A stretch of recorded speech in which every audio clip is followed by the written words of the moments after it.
Hello and welcome to Magic is Real.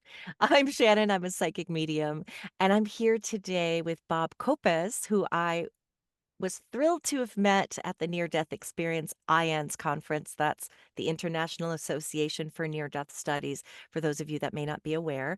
And just adore him.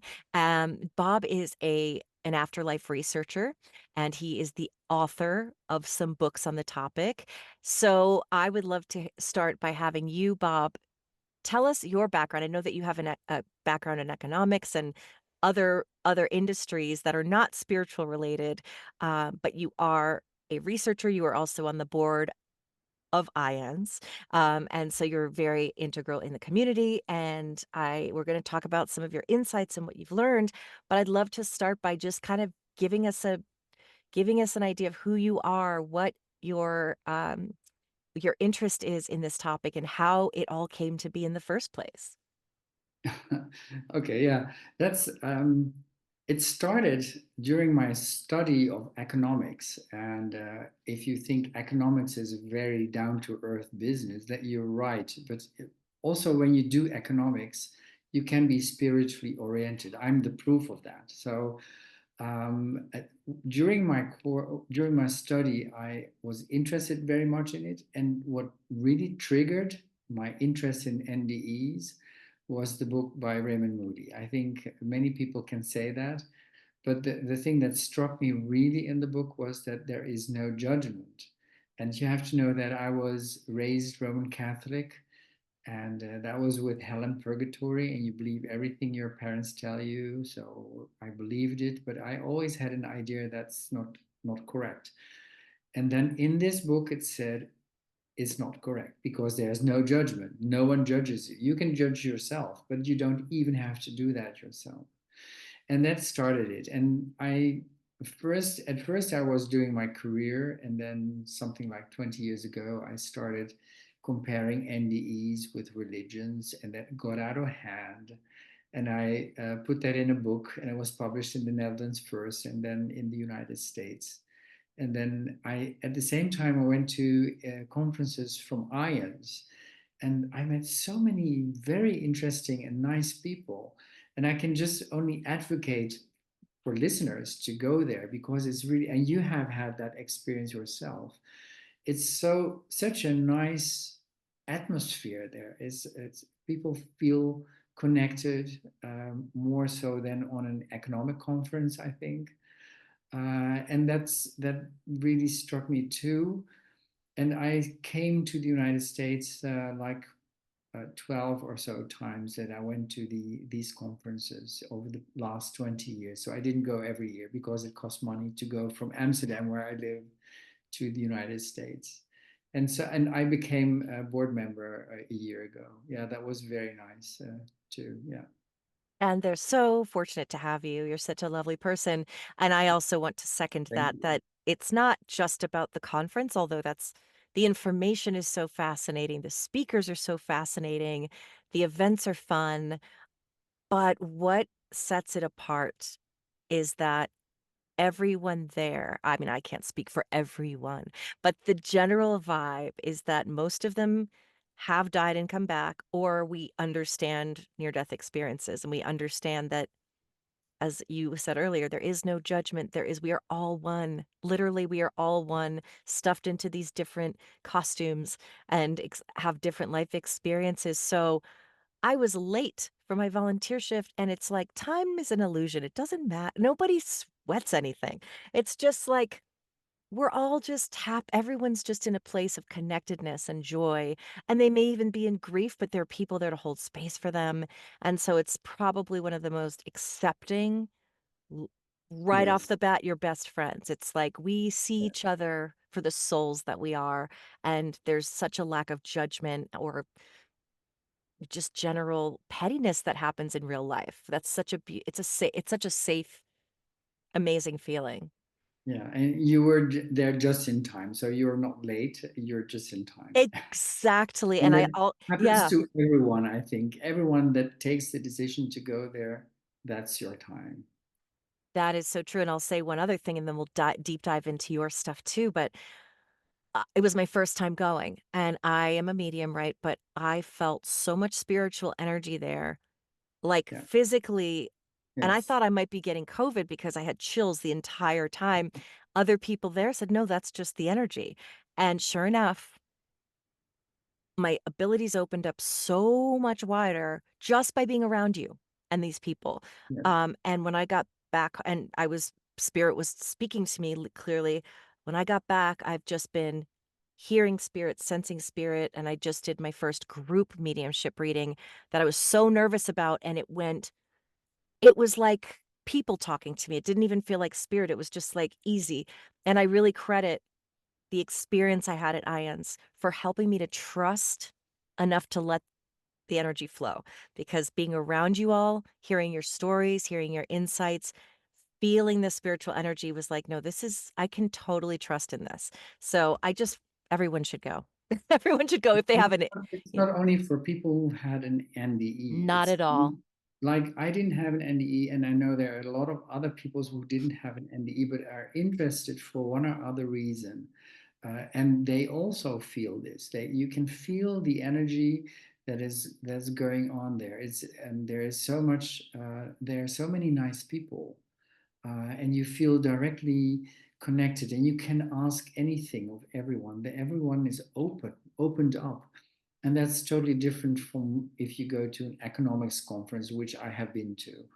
Yes. And Yeah. I wanted to bring that up because I think it leads into everything we're going to discuss, which is how and having knowledge of NDEs or our true essence opens you up in a way so that we are able to connect with one another the way that source intended, the way that was intended for us to come here and love one another and love one another despite our differences and to find common ground. So I know that you read the book, Raymond Moody's book. And can you just, excuse me, tell us the names of your books, first of all, which I'll have Um, below, but just to say it out loud in case someone's yeah, visually. I have it with me, and I want to show you the book, Yeah. maybe without the glow on of the light here. It's called Impressions of Near-Death Experiences, and I called it that way because it contains hundreds of quotes of NDEers, and I just took the main parts of an NDE. So those quotes are in there, to avoid a little bit too much of the information on how people got their NDE, like an illness or an accident, or anything else. But for me, as a non-NDE, I was so much interested in knowing the messages that come from NDEs, and they are important, and they come in a wide variety, and that's why no one really understands an NDE. No one really understands how it works. um, that's why I thought to give so many quotes so people can come to their own conclusion. And I ordered the quotes according to a number of topics. Like for instance, how do you get out of your body? How do you get back into it? Which is interesting by itself. After effects, but everything in between, like the light, this otherworldly environment. What is it like? The life review is very important. Feeling of oneness. I find that one of the most important aspects of NDEs, and it occurs and it reoccurs every time I speak to someone. They talk about that in a different way. So you have to. It's like what I try to say is that if you suppose you come here in Amsterdam and you would be standing on the dam, looking at the palace on the dam, you see a building, but you only see the front side. You can't see the back side, you can't see the sides, you can't see the top, not even the interior. So you need to have more vantage points, more points of view. That's why I wanted to have so many quotes in the book from different people from different points of view. Only then can you get an impression of what an NDE is. And that's why I call the book Impressions of Near-Death Experiences. That's beautiful. That makes a lot of sense that it's really about the insights.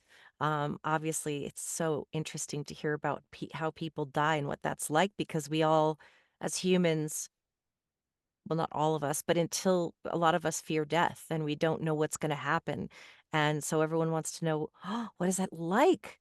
Does Yeah. it hurt? Is it scary? What happens? So It's so easy it's to so, yeah, pass away. Just to give you a quote, a woman said, "It's just like a toast popping out of a toaster. You just pop out of your body. It is painless. It is easy, and it's painless in the sense that it doesn't hurt. But if you were hurt, yeah, if in an accident or whatever, your pain falls away right away. You don't feel anything anymore. No anxiety. You lose all the limitations that are there in with if you're in the body. There's so many limitations. If you're out there, you have total freedom. You can go wherever you want to go. If you think of a place, you can go to that place. There's wonderful stories of, like for instance, this Iranian guy who was caught in an accident in the middle of the desert. Can imagine how that happens. But he was brought to the hospital in time. He had his NDE there, and he was watching how the doctors and the nurses were working, and he could listen in to the thoughts of one of the nurses. But then he was thinking of his mother because he thought, oh, she must be very worried. And then at the moment that he thought of her, he was in her house, something like 100 kilometers away, seeing what she was doing. She was preparing dinner. She wasn't aware of the whole accident. And then he thought of a friend, and he was at this friend's house. And at the same time also was at the house of the mother, and also in the hospital, seeing what the operation was doing to him, what they did to him. So if you are out there, place is no limitation. You can go wherever you want to go. And I that's find so the stories exciting. fascinating. Me too. And I have heard that from many people that they would imagine it and it would appear, not the way a dream, not in the sense of a dream, but literally they're there, transported. So if you want to go to Costa Rica, you don't have to pay Yeah, the airfare and you don't have to go to an that's airport and you true. don't have to wait in the Yeah. TS. You just are there. And I think the thing is that as comforting as that is, we humans are so accustomed to attachment. Yeah. So we can't imagine, but how will I go there and not miss my loved ones? How will I not miss my children, my partner, whoever's left in your life on this earth? It's so hard for people to imagine not, I don't want to say not caring, but not feeling sad about that. And I think, and so I'd love to hear your thoughts about that, about how we are beings that attach. And there's a Yeah. total feeling of detachment, even though the love is still there and the connection is still there. We're able to say, but I'm not actually separate from them. So what is there to miss? The funny thing is that you hear these stories too from NDEers. Specifically, one NDEer comes to my mind, a Dutch woman who had her NDE. She was out there, she was having this wonderful time, and she didn't think one moment about her children. She never thought of them. And she had children to look after. And she later, um, she was a little bit embarrassed that she hadn't thought of them. But she wanted to go there. She wanted to stay there even and just leave everything behind. And that's what you hear regularly. But there are also people that have their NDE and then realize that they want to look after their children and they want to go back. So, and the interesting thing is, we don't really know why people go back.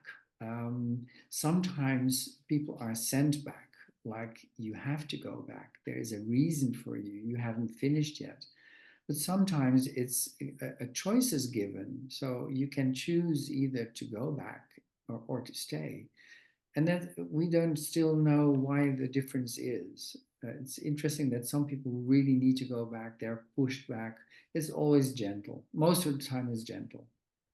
Yes. And that is very common that people come back because they understand that their children will not be okay without them or they need them. And but even then it's more of a sense of I'm doing this for them. I would stay here if I could, but I really But sometimes yeah, it is also that it is told to them, your children yeah, will will be need okay. You don't yeah, have to worry about them, they will be fine. Or they see that they will be fine. So there's a wide variety of NDEs. You can't really say there's one schedule to go through. So also with this, attachments to people, um, yeah, sometimes it's said they will be okay. Sometimes, yeah. well, if you want to go back, go back. Yeah, it's so interesting. As a medium, a lot of my clients ask me, "Does my husband miss me?" Does and I explain it I very delicately because I say, "Listen, you have to understand this is a different paradigm. Your husband doesn't miss you, but because your husband loves you so much that he is so connected with you more than he even was on this planet. He's inside your soul. I mean, your souls are together. He's not separate from you. He doesn't feel the sense of separation that you do because on the other side or in that form, you don't feel separation. In fact, that's why he can tell me what you did yesterday and when Yes. I didn't know it. And because he's affirming that he saw that your stove needed to be replaced or something, and he tells me that to let me know that he is with you so he doesn't miss you, and in spirit sense, when you're a spirit, you don't need physical intimacy, which is so True. hard for us to understand. It's like, but so we don't have that sense. So it's not that they don't love you immensely, it's that they don't have a sense of missing from what I understand. What do you think about that? I think what you're doing here is evidential mediumship, and I think that's Yes. very important. You need to, otherwise, they will just be stories that you tell. Yes. You need Mm. to give your client, or I don't know how you call that, Yeah. the people that speak to you. You have to give them some kind of proof, which something that you couldn't have known, but they know. Yeah. And that's very important because otherwise they will just be stories. And I believe that there is that's some of the one of the most important things that I get out of NDEs is the oneness. So you're talking about oneness too. They feel the connection with the people that are left behind very much, but there is a feeling of, or there is a oneness already here on Earth.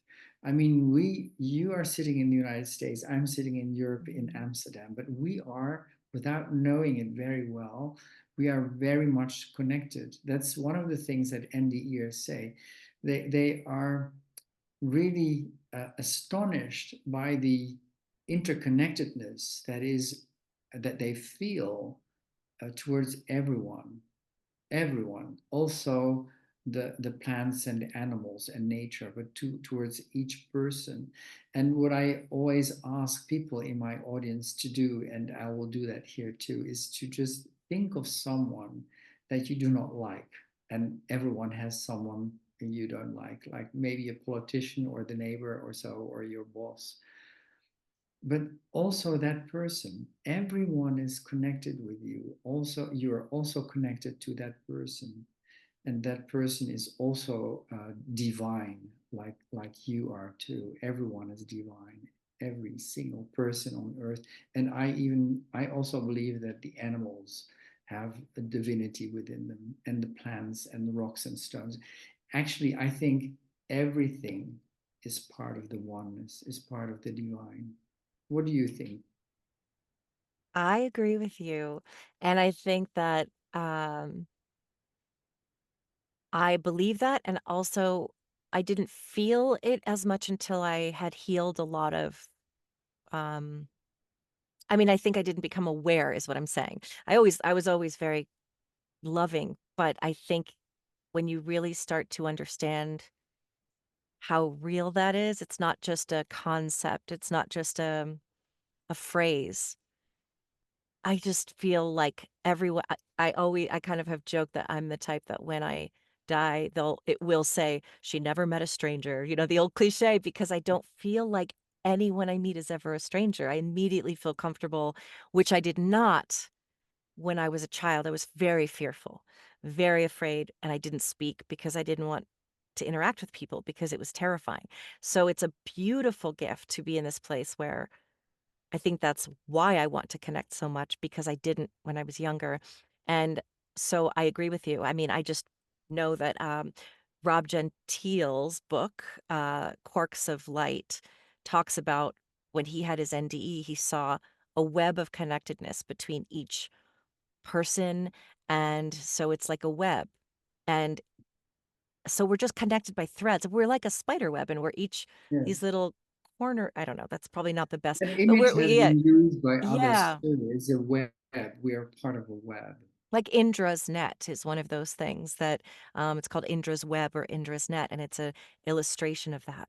Of there's a string between of energy between you and me, so we're not really separate. We're just contained in our own individual bodies, but our souls already know each other. Our souls are all part of the same source. Yeah, and that's where I think if you really look at quotes from NDEers, some people would just stop by saying there is a great feeling of interconnectedness, but some people go further with their quotes. They say that we are all one. And you really have to think about what that means. Some people go even a step further than that. They say we are all God. Um, the word God has been used by religion so much that I like to use the verb or the quote, the source, as you did Yeah. yourself. I love that better. But just to give you uh, one of the quotes in my book is about a person who got out of her body and then felt so liberated. She had no pain. There was a lot of freedom because she could go anywhere. And she also noticed that time is no problem for her. All time was there at the same time. But she went further. And then she said, well, the consciousness is the only thing that remains then. But then she went even further than that. And here I need to do the quote. She said, I went to the place where I no longer exist as a separate entity. It's like a drop in the ocean. You are totally dissolved. There is no separate consciousness. There is a vastness, and you are dissolved in whatever words we use for the Godhead. So, what she tried to say is that even your consciousness or the role, I see it more as the role you play, gets dissolved. And that is a part of the of of NDEs that made me think into extremes. And what I try to say here is that the source is where it all comes from. You are part of the source, and I'm part of the source, um, and all your listeners are part of the source.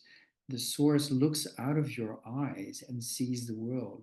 The source looks out of my eyes and the eyes of all your listeners and think, well, I'm a separate entity. But that's not true because it's the source doing everything. I don't say that this is how it is, but I just tell you that when I saw all these quotes from NDEers talking about oneness, and also what we learn from live reviews, that is a step you can also take. I don't say that this is the right way, but I just tell you that that this is the way that I've been thinking. Just consider live reviews for a second. What you will hear from many people who've had a live review is that you can feel what you have done to others, not only from your own perspective, but also from the perspective of the other. Like you will become the other for a little moment, and then you will feel what it is, what you did to this person, being nice or being not so nice. You will feel it directly. So, how is that possible that you become this other person? You are not the other person, but yet you still become that other person. How is that possible? We don't know. But it gives an extra reinforcement of the idea that we are all one. And if to give you one more story of a person in my book, and I found that very um, sort of shocking. This person had a friend who passed away 3 days before he had his NDE. Now, in his NDE, so this person that I'm talking about had an NDE because of overdose and too much alcohol and stuff like that. And in his NDE, he sees this deceased friend, and then he thinks, okay, if I can see you and I can talk to you, then I must be dead at this moment. So that's where he realizes that something is, well, sort of wrong with him. And then they talk about time, because this NDE is interested in time, how that works. And the person that was deceased 3 days before, he tries to explain to him that time on that side is like fluid. It's all at the same time. You can access any time you want to. And he also knew that this NDE was so much interested in Michelangelo, this Italian artist, doing a lot of paintings and sculptures in the Renaissance in Italy, some hundreds of years ago. And he said to him, to the end year, I'll show you Michelangelo's doing the painting in the Sistine Chapel in the Vatican City in Rome. And then they were there. And this NDE looked at the scene, and he was looking at the scaffolding where Michelangelo is lying on, to do the ceiling. And he said, this is something that I can't understand. And then for a fleeting moment, he becomes Michelangelo. Now, this is really mind-boggling, and that's what he said too. This is far out. And I just tell you that story because it shows you that you can also be someone else, even when someone else who you didn't interact with. So in life reviews, you will get to hear that you can be everyone who you interacted with. But this story tells you you can interact with someone you haven't known, or that you didn't even know existed. Well, in the case of Michelangelo, he knew, of course, but there's no limitation. This is really something that is well, mind-boggling, I would say. Oh, yeah. It's completely mind-boggling. And this is a question I have for you because as a researcher, the reason we think this is so wild and crazy is because it's not something that it's people call it paranormal and supernatural, and I always say it's normal and natural, but it's one of those sciencey things that we don't have the type of proof that people n- in their logical brains need to believe. So the proof might be, well, when I died, I left my body and I could tell the doctors I saw that you were playing Aerosmith while during my heart surgery, or I saw that you used this tool that looked like this and then you threw it in the garbage. And that's anecdotal, and we can say, yes, the doctors did confirm that. But as a researcher, how do you go about researching the esoteric, where we have so much evidence that has convinced me 110% between myself learning how to communicate with spirit in a way that has proved it to myself, which is why I took up studying to find it, to make sure I wasn't just magical thinking, to accounts of NDEs. As a researcher, what does that look like for you? Researching NDEs is difficult because you have to rely on stories that other Yeah. people tell. Now, they can be stories, and they are like fairy tale stories because they are so beautiful most of the time. You also have distressing accounts. But most of the time, they are like fairy tales. And why would that be real? Because there's no fairy tale here on Earth. Now, this is where veridical observations come into play, and they are very important. Veridical observations is like a kind of a difficult word to express verifiable out of body experiences. Like what you said, an NDEer could see that the doctors were playing a game, or threw a specific tool into the garbage can, or things like that.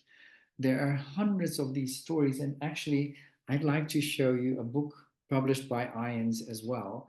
It's called The Self Does Not Die, and it contains hundreds of these stories where these um, observations were confirmed later on independently by others. And they give circumstantial evidence that NDEs are real. Or let me backtrack. It shows you that the consciousness, it's circumstantial evidence that the consciousness can be separate from the body, because the people that tell these stories, these NDEs, they say they have seen all these things. So they are out of body observations. Can you rely on them? Yes, if they see things that can be verified by someone else later on, then it starts to be objective. And so there are so many of these stories. Now, I think there is another kind of veridical observation. So these, what you said, where you see the doctors do things, that is still on the earth plane. It still is not an evidence that there is this otherworldly, wonderful place with all that love and stuff like that. But there are also verifiable out of body observations of that area. Like I had an interview with an NDE in the Netherlands, and that was in 2008, just before the financial crisis. And she told me she had her NDE 22 years before. So that was in 86, 1986. And she said, then at that during my NDE, I was shown that there was going to be a big turmoil financially, economically, that would affect a lot of countries, a lot of people. Many people would really suffer from it. And I never knew if that was true or not. But now, at this moment, I know it's going to happen quickly. And why did she say that? Because just before our interview, Bear Stearns, there was an investment firm, was rescued by the Federal Reserve. And there was a lot of anxiety there because this bank needed to be rescued. And she said that the tension in the world during that episode, I suddenly realized that that was in my NDE. This feeling was the same as in my NDE. So I know it's going to happen now. And I said to her, no, everything is okay. The stock markets have gone up again. They went through the roof. Just go back to bed and sleep well. And then in September, it started with AIG and Fannie Mae, Freddie Mac going bankrupt, and then Lehman Brothers. It was long before your time, probably. You don't remember these things. I But this, do, I do. Yeah, then you know that in yeah. 2008, at the end, it started in September, and I had my interview with her, I think it was March or so, just after Bear Stearns was rescued. And I thought she was right all along. And I phoned her back and I said, "Wow, um, this is strange." She said, "Well, I told you, but you didn't want to believe me."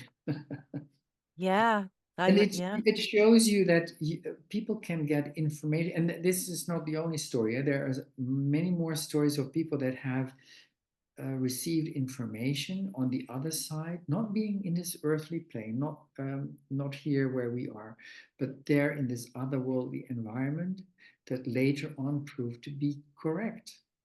Like it is a preview of the future, and it's only there to show you that this other world is there. And I find these stories so interesting. And for me as a scientist, they are more important than the nice stories, the fairy tale kind of stories. But they prove that there is some kind of truth in them. They are based in reality. Yes, and I think that we take for granted how miraculous everything is anyway. So people will say, "I don't believe in talking to dead people," or "I don't believe that we go somewhere when we die." I didn't either for a long time. There were years where I was an atheist, so I'm not bashing anyone who feels that way. But look at this behind. Me neither. No. Yeah. No. But like, look at this behind me. This is a real thing. Like, how do we take for granted outer space? How do we take for granted the ability of humans to create technology such that we have like AI technology? Okay, you can say, yes, that's technology, but where did the technology come from? Our imaginations, our minds, just childbirth, like being able to create life out of life. And also, where did all of this come from? And just, we take flowers. We're like, oh, yeah, there's a flower, but look at a flower. How can you not? My mom's not religious either, but she said, she's spiritual. She said, um, all you need to do is look at a flower for proof of God. It was something like that. Like, if you don't believe in God, just look at a flower. I mean, it's like, where does this come from? So again, God doesn't have to be the biblical God. It's the energy from which we all spring. And also, how is the universe eternally expanding? And we take that Yes. for granted. Where is it go how? Where is it going to? And how does the moon, I mean, just all of it. Gravity. So we can sit here and think, well, that's all normal, but what's not normal is that we have consciousness after we die, because that couldn't be possible. Yeah. So it's, yeah. Science is getting further. You have this science, quantum mechanics, they come up with strange things that couldn't be true in the old-fashioned way of looking at science.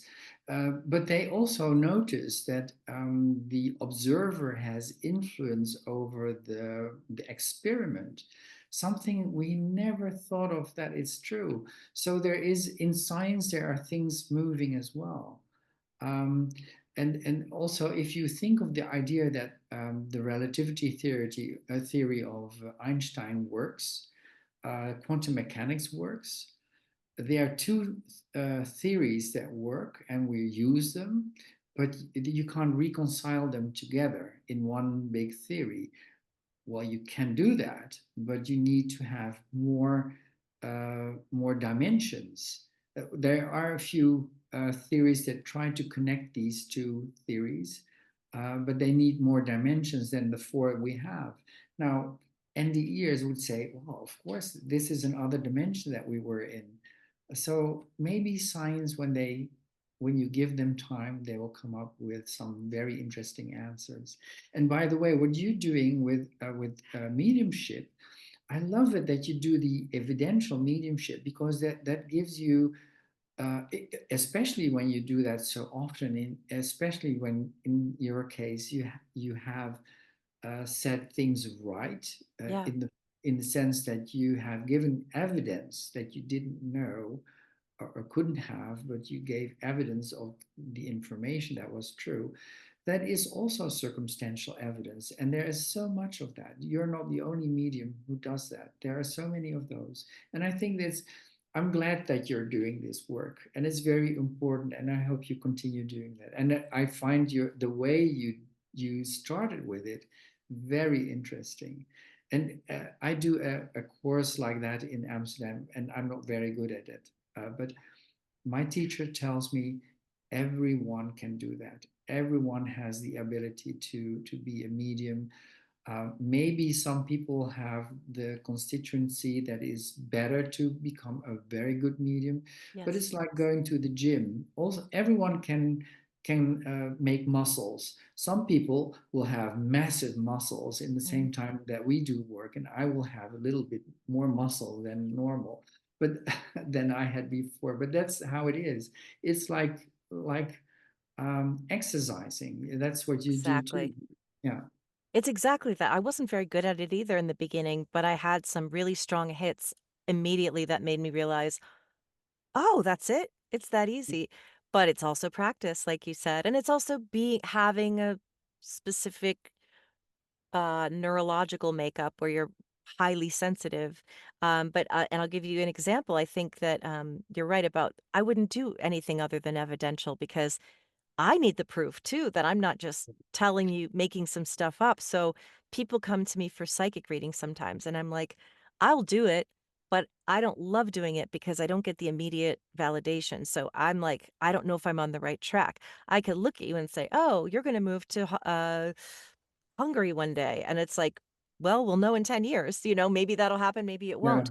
Yeah. But I did a group reading, as I said the other night, And as I was meditating, I'm like, oh, there's a soul of a pig with me. And it was so out of left field that I thought, that's okay, this is going to be crazy, but I just know there's a pig. So I go in front of the group and I said, all right, guys, this is going to be a different kind of a thing. The first soul that's coming in is a pig, and it's a girl, and she wants to talk about being part of the dog pack. She's got dogs around her. She thinks she's one of the dogs. And this woman said, that's my pig, Daisy. And she always slept in the dog bed and she was always hanging out with the dogs. And she did not know she was a pig. And I was like, just how would I know that? And also evidence that we're talking about we're all one. We could be a pig. Like, we're not any different from I mean, the only difference is we as human beings and our facial structure and our vocal cords and everything allow us to express ourselves, and also the way our brains are organized so that we can self-reflect. The only difference between me and a pig is the ability to self-reflect, and perhaps they just can't articulate it. So, every living They are being, very clever. they Pigs are. are so smart. Yeah. And I think it's just that to me is evidence that this is real because Yeah, and I it's believe yeah. that also pigs and any animal, there's divinity in those as well, because Yes. there's only one substance, one source that goes in everything. So it also goes into a little piglet, and that becomes a pig or a horse or the dog. But that's how I feel it, and I say that because of all the people that I spoke to that had an NDE. It's interconnectedness, but it's more. It's much more than that. We can't start to conceive or understand what the real thing is like, and that's why I sort of also like the first commandment in the Bible. I'm not a very religious person, but I love that one. It's don't make images of God. I think that's the second commandment. The first commandment is Yeah. love your God, and the second is don't make images, because we can't understand what it is about. We if we make an image, like in the Catholic Church, we have this old man sitting on a cloud with all these little angels around with a long beard. It's totally nonsense. Yeah. We cannot think of how God would look like. No, and I know they say he created us in his image, and I think that is true in the sense that the energy that God is made up of, we are extensions. So I know that it would be blasphemy for a lot of religions to hear me say, I'm God, you are God." But Yeah, we yeah. are. We But we we are. but we are, Absolutely. and Yes. I think that's the most reverent thing you can say. We just are imperfect, and that's the concept of sin, which to me isn't sin, it's just coming here and learning, and sometimes we do it wrong, and we have free will, and, there's the thing But that you people can't do it yeah, wrong. but you You can't do can't do it wrong. exactly. Everything you do, yeah, it sounds horrible, but this is how I understand. We are good as we are. Even the people that do horrible things, there is no judgment for them either. Um, and I just wanted to tell you this story about an NDEer. Um, Let me think how that was. She was having her NDE. She was in this dark void, and she started thinking. Thought, okay, I'm thinking, so I'm still here, but my body is not here. But I can still. I'm dead, but I'm still here. So, and she thought that was so funny, and she started giggling about that. And she hung there in this darkness, and at one moment, she felt a big, huge energy behind her, a power, a really big power, immense power behind her. And she sort of looked over her shoulder. That's how she said it. I looked over my shoulder, and that made me laugh too, because I didn't have any shoulders there. Mhm. So she looked over her shoulder and she saw this huge power, and she said, "And who might you be?" And then this power said, "You are the image and the likeness, and I'm the original. And if you are Catholic or Jewish or Islamic background, you know that the first thing that God made is humans, in his own or her own um, image and likeness. So in this case, the woman heard that the real thing was there behind her, and she was just the likeness and the image. The real thing, the original, was behind her. Now that I love that. Oh, I love that too. It's beautiful. And I know a lot of people say that when they hear the voice of God, like the consciousness that is God, it does feel more masculine. And I have no problem with that. I think it's Not because always, not yeah, always. but yeah, tell me about that.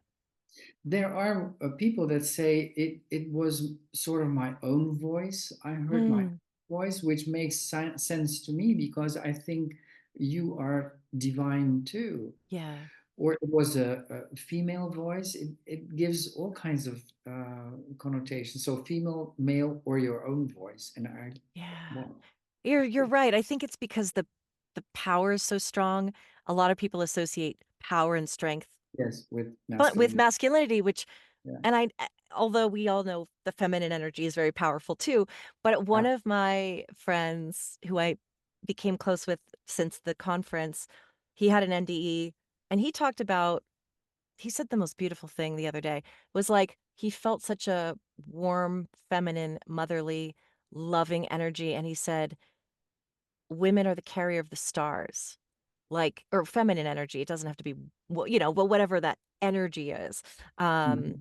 and I just thought that was so beautiful that to him it was like he just has this respect for the feminine energy because that's made him feel so safe. And when he was before his NDE, he did not feel safe in the world. He'd been through a lot of traumatic events and so it was sort of like this comforting mother energy. So you're right. I think it might even just be our own associations with what feminine and masculine energy mean to us or I how we even receive that. heard someone talk about, well, sometimes Jesus is seen in Yeah. NDEs, but I want to stress also that other from other religions, also people are seen like the Mahdi in Islam or Muhammad or in from the Hindu belief and so. But one person had a conversation with Jesus, and he said that the feeling of Jesus was not really masculine. It was neutral or, yeah, neutral or even feminine, or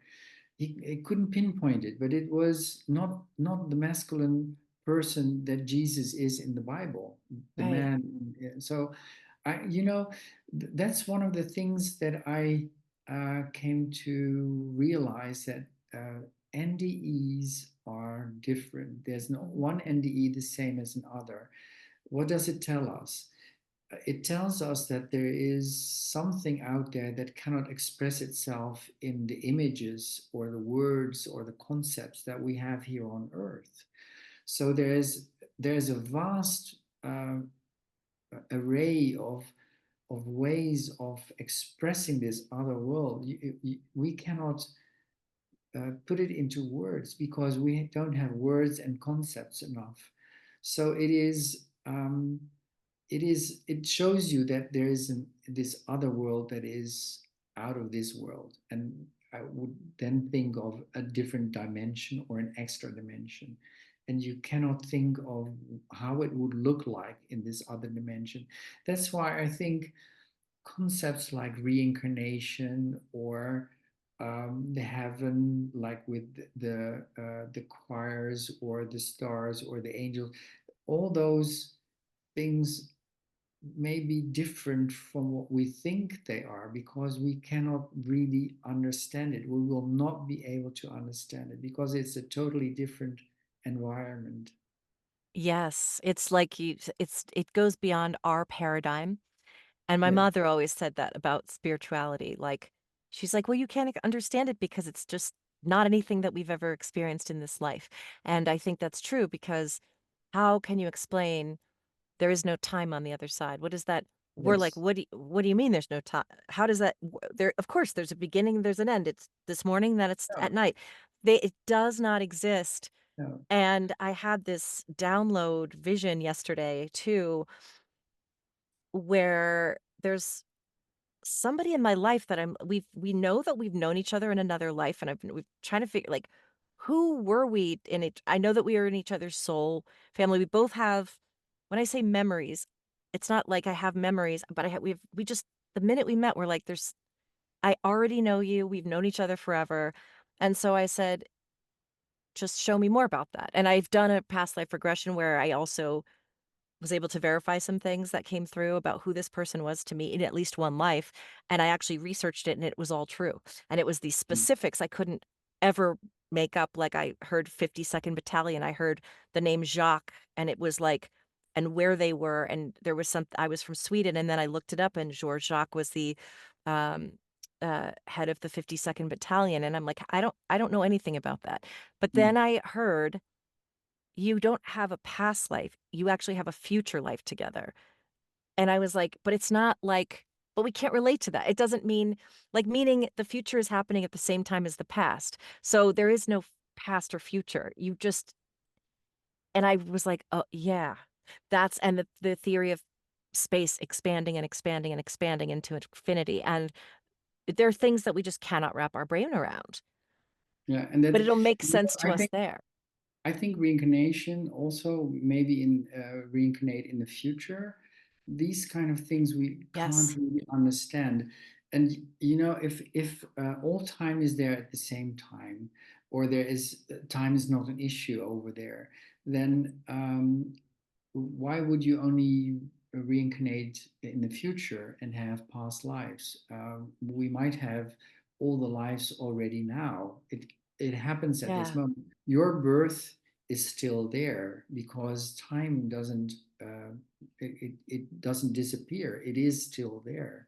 yeah, And you know that for me, that's where I said I started thinking in extremes. If we are one, if time doesn't matter because time is there all at the same time, then the source leads all the lives that have been there or are going to be there or are here at this moment. So the source knows all the lives because it has led all the lives. And if you felt future reincarnations or past reincarnations, they may very well be true, but they are reincarnations of the source, I would say, and not necessarily of you. Because if it would be mm, you, then you as your personality now, your ego and everything that goes with it, will be there in your next life, but then maybe in a different baby. But that's not how I think it is. And this life, you lead this role that you have now. This is how I see it. You have a certain set of genes. You have had a certain specific upbringing, so nurture and nature. That defines who you are, who source is in your body. Same with me or each of the listeners. Um, but next time there's another baby born, then there is a different set of uh, genes and upbringing, but the source is still there. So, but if you feel that baby, of course you can do that because we are all connected. You can feel any life. That's what I try to say with the life of Michelangelo, this guy who was actually Michelangelo. uh, doesn't necessarily mean that he reincarnated from Michelangelo. Maybe he did. I don't know. But for me, it's more logical to think that Source leads all the lives there are, any life in the world, even the piglet we spoke about or the pig. yeah, But this is just my yeah. think based on the oneness that so many people see and the divinity that there's only one divine. Yet there is so much divinity in each person. There's in you, in me, in all your listeners. So this is a bit of the thinking that I've been doing. Can't prove it. Will never be able to do that. None of us can till we really get there and stay there, but that's such an interesting theory, and yeah, I'm constantly revising my theories, and, someone said to me the other day, like, "God has always been. There is no beginning." I'm like, "But" and so our human brain goes, what do you that doesn't even but that doesn't make sense, like and everyone's like, "Okay, yes, I understand the Earth came from the Big Bang theory, but where did the Big Bang come from, and where did that come from?" And then you really start And your what was brains before that? What what was was before before that? that? there has to be a beginning and an end, but No. no, because where did that come from, and where did that come from, and where did that something had to exist out of it just doesn't make sense to us, and yet I think that when we get there to the other dimension, we'll be like, "Oh, yeah, that makes total Yeah, sense." yeah. Yeah, but Yeah. that's also what people say. They say the moment I was there, there's this one story that I should tell you. There's this woman who had her NDE, and she said, I understood everything. I understood even how we as humans cannot see the reality while it is right in our face. Mm, It is here around us, but we fail to see it. And she said, I knew I had to go back to my body because I had to look after my children. And I thought of one line that would say it all. In that one line, she wanted to hold on to that one line. And then because she knew she couldn't take all that knowledge with her home to her, well, home is there, to yeah. her body. And then this one line was, all is everything and everything is one. All is everything and everything is one. And you cannot really understand what it means if you so the story is that she knew she had to leave all the knowledge behind because it didn't fit in her body or in her brain. We don't have the capacity to understand that.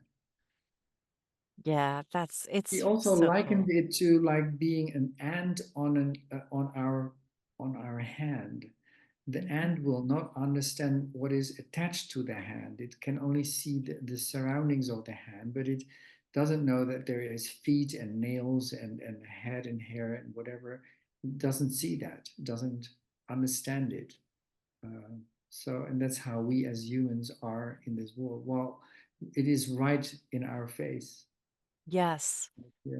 And that's what people like you and me and anyone interested even just in the topic are doing. We're just wanting to know more. And sure, we could just wait to see, but isn't it fascinating because it puts all of the things happening in our lives into context in a completely different way.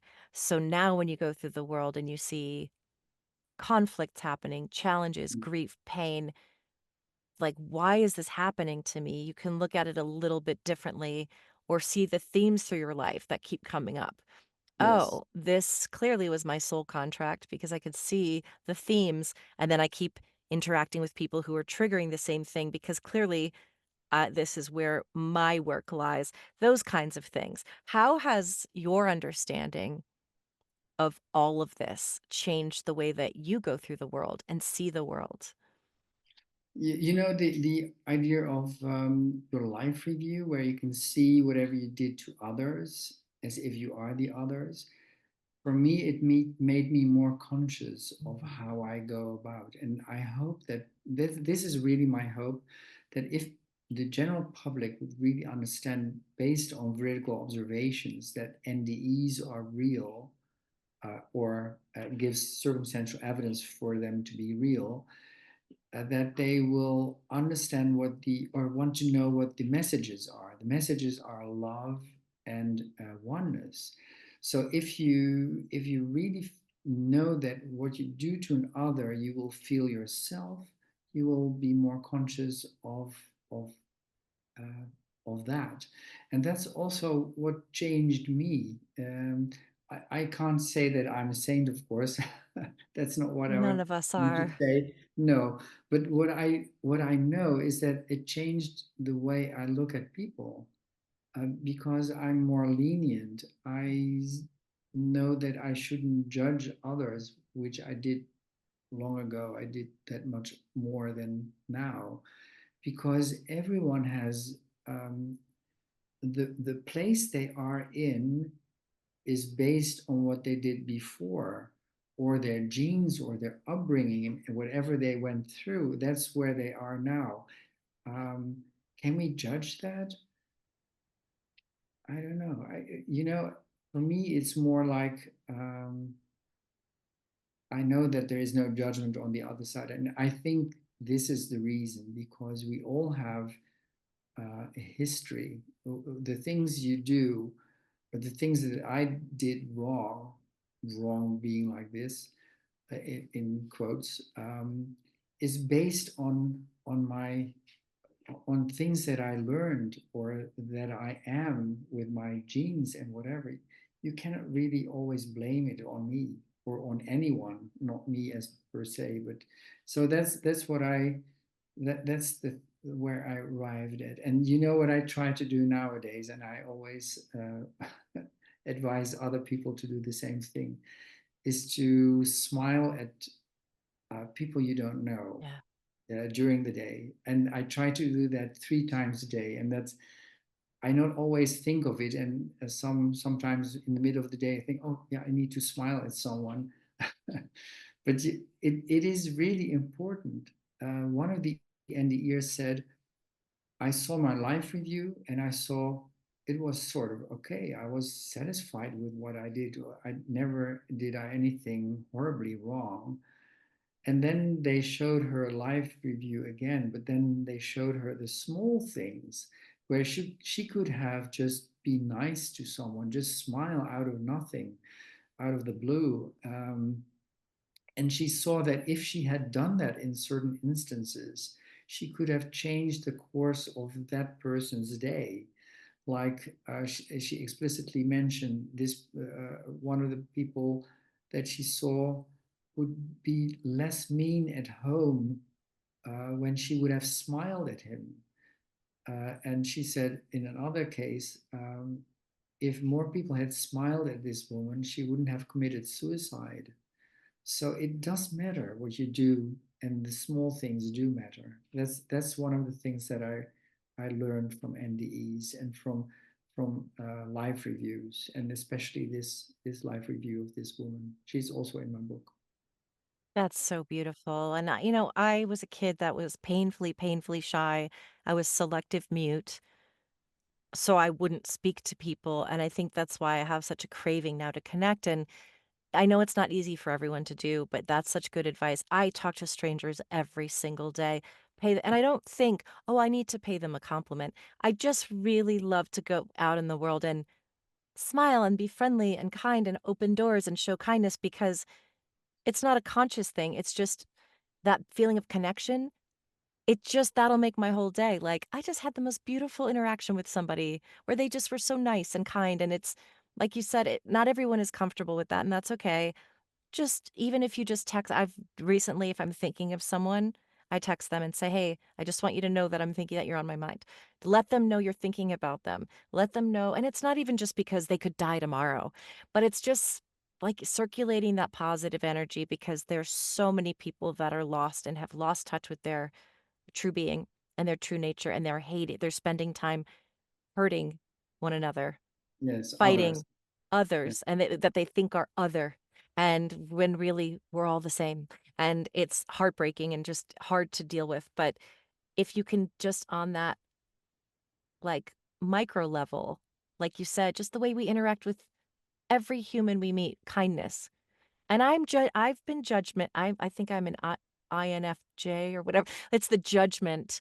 I've always been sort of that judgy person, not in a mean way, but in my head. And I really catch myself saying, "What, you don't know their experience. Yes. Yeah. Let them like express themselves. Let them be." And so I love that. I think that's a really beautiful message to leave on. Is literally how can we be more true to our authentic selves and souls? It's literally just show kindness and you'll get it back like Yeah, tenfold. yeah, yeah. So maybe I should give your listeners a mission for next Please do. day, tomorrow, to Yes. smile 3 times at someone you don't know. I mean, smiling at someone you love, it's easy. You Yeah. do that all the time. But someone you don't know, the cashier or the person crossing the zebra with you or something like that. Someone else in the car. That's beautiful, Bob. Thank you so much. What a great conversation. Appreciate you being here. Appreciate you showing up. Is there anything else you want to share about anything coming up for you, or just that was a beautiful message? But if you have anything else you just want to say in closing, No, nothing. I yeah, really appreciate very much to be at your show, and I love yeah. the work you do. I think it's evidential mediumship is very Thank important. you. And if people want to ask anything of me, they can always find me on my website. It's bobcopz.com. Copz is written like Coppes.